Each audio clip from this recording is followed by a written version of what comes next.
دكتور مارك فيركلر هو مؤسس جامعة القيادة المسيحية، وهو مشهور بتعليمه الثوري عن كيفية الاستماع إلى صوت الله. منذ عام 1972 وهو يعلم جسد المسيح في 6 قارات عن كيفية الحياة نتيجة لعلاقة حميمية مع الروح القدس. يعلن الكتاب المقدس أن الله يرشدنا بواسطة الأحلام. هذه المحاضرات عنوانها اسمع صوت الله من خلال أحلامك، وفيها يشرح مارك أهمية الأحلام في الكتاب المقدس ويعطينا مبادئ لكي نميز بدقة ما الذي يريد الله أن يقوله لنا.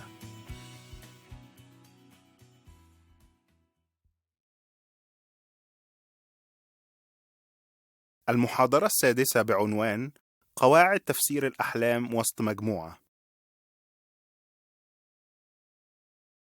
Interpreting dreams is a lot of fun. ترجمة الأحلام شيء ملذ جدا. And I want to share with you the rules that we use to interpret dreams in a group. وأحب أشارك معاكم القوانين اللي بنستعملها عشان نترجم الحلم في مجموعة. First of all, since we need dreams, we tell everybody to put a sheet of paper next to their bed and ask God for a dream as they fall asleep. وعشان ناخد أحلام بنطلب من كل شخص إن هو يحط ورقة جنب سريره ويطلب من الله إن يديله أحلام وهو نايم. And then as soon as you wake up, just write down the dream, list the key elements and what happened. وأول ما تصحى ابتدي سجل الحلم بتاعك واكتب كده النقط الأساسية اللي كانت في الحلم. Or you can draw pictures of what's going on in the dream. That works too. وإنك ترسم صورة لإيه اللي حصل في الحلم في الوقت ده. And then you bring your written dream to the group. وبعدين تجيب الحلم اللي انت كتبته للمجموعة. Now in the group we're going to ask for volunteers to share their dream with the group so we can work on interpreting that. والمجموعة تطلب من الناس يتطوعوا ان هم يقروا الأحلام بتاعتهم عشان المجموعة تبتدي تترجم. Now there's 2 characteristics to the dreams that we want to interpret in a small group. في صفتين للحلم عايزين نترجمهم جوه المجموعة. First is we want it to be a recent dream so that you know what was going on in your heart when you had that dream. مهم يكون الحلم حديث عشان نعرف ايه اللي كان في قلبك قبل ما تحلم الحلم ده. Because most of the time the dream is going to be giving you an answer to the question that you were thinking about when you went to sleep that night. لأن في أغلب الأحيان الحلم بيديك إجابة للأسئلة اللي كانت جواك قبل ما تنام وتحلم الحلم ده.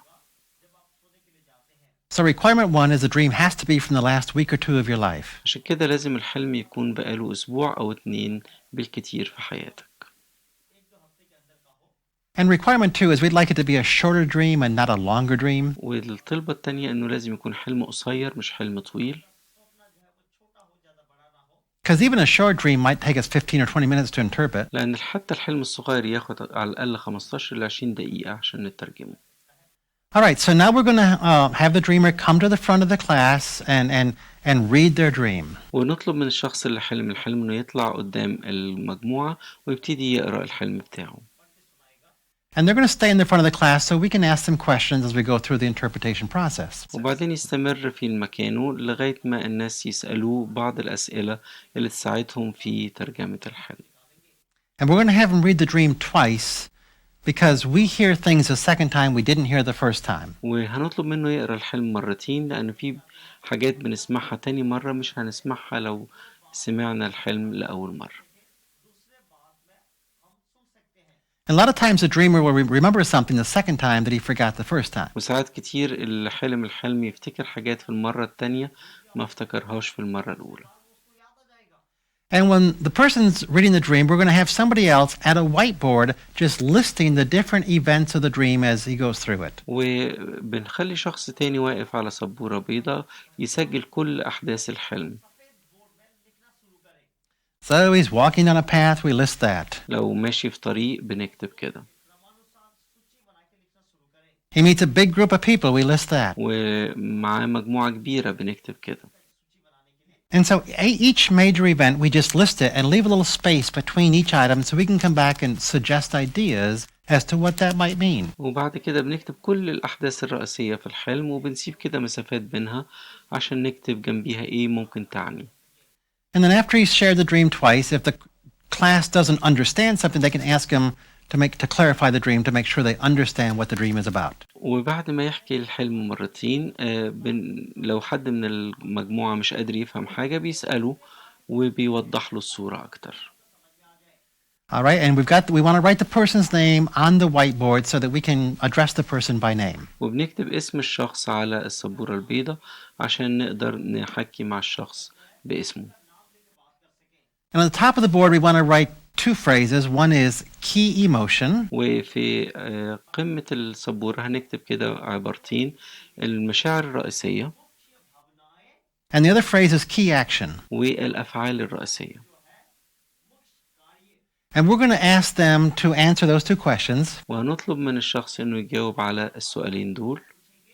What was the key emotion the dream left you with? إيه المشاعر الأساسية اللي سابها الحلم معاك؟ When you woke up, was your heart racing? Were you afraid? Were you excited? Just tell us the key emotion. لما صحيت كان قلبك بيضرب، كنت خايف، كنت مثار، كنت مرتعد. And then the second question, what was the most important action of the entire dream? والسؤال التاني إيه كانت الأفعال الأساسية اللي كانت في الحلم؟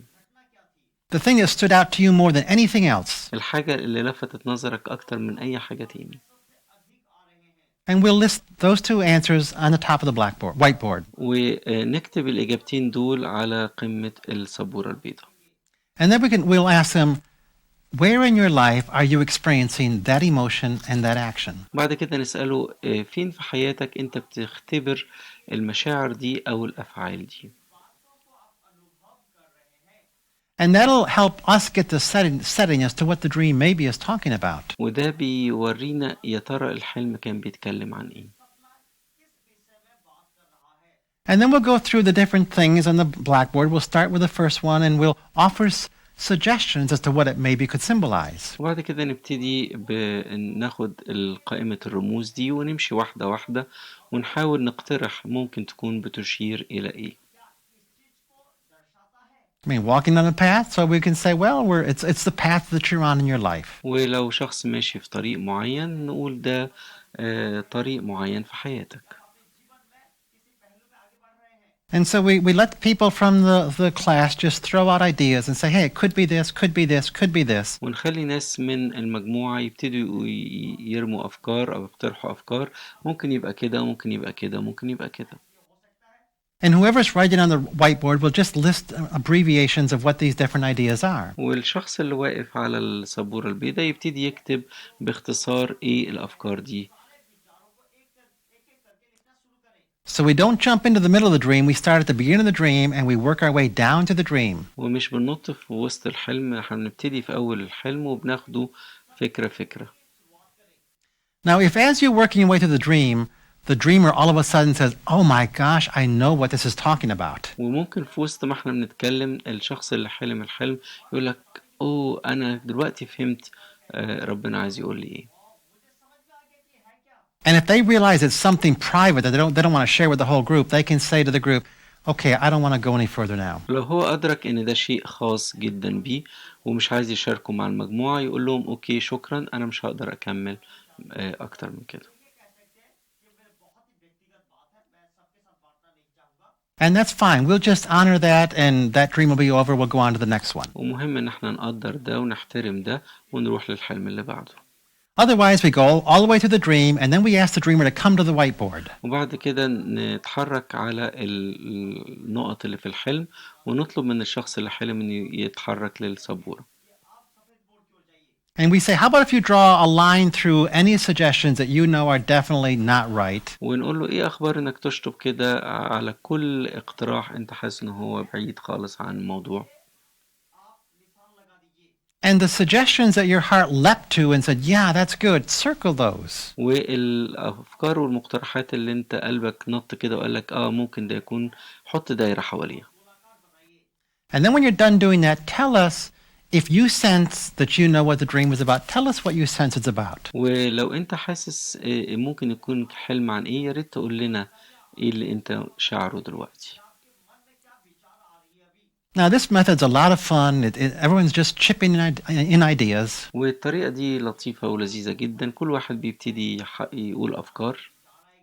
And most of the time, the dreamer will have revelation and say, this is what it's about. وأغلبية الوقت الشخص اللي حلم بيبقى عنده كده زي إعلان ويقول لك الموضوع كان عن كذا. And if the dream is calling for some prayer, you can ask the dreamer, hey, would you like us to pray for you in that area? ولو الحلم بيدعو لصلاة ممكن نسأل الشخص هل تحتاج إن احنا نصلي لك، تحب نصلي لك؟ Because maybe the dream is showing that they feel threatened and they feel fearful, so you can say, let us pray for you that God will just strengthen you and encourage you. لأن ممكن الحلم بيوري إن الشخص عنده خوف أو عنده شيء مهدد حياته، خلينا نقول له إيه أخبار إن احنا نصلي ليك. And then if we have time, we can move on to a second dream. ولو عندنا وقت نتحرك لحلم تاني. But usually that entire process will probably take 20-25 minutes just to work through that. وممكن كل الأمر ياخد حوالي 20 دقيقة. Amen. أمين.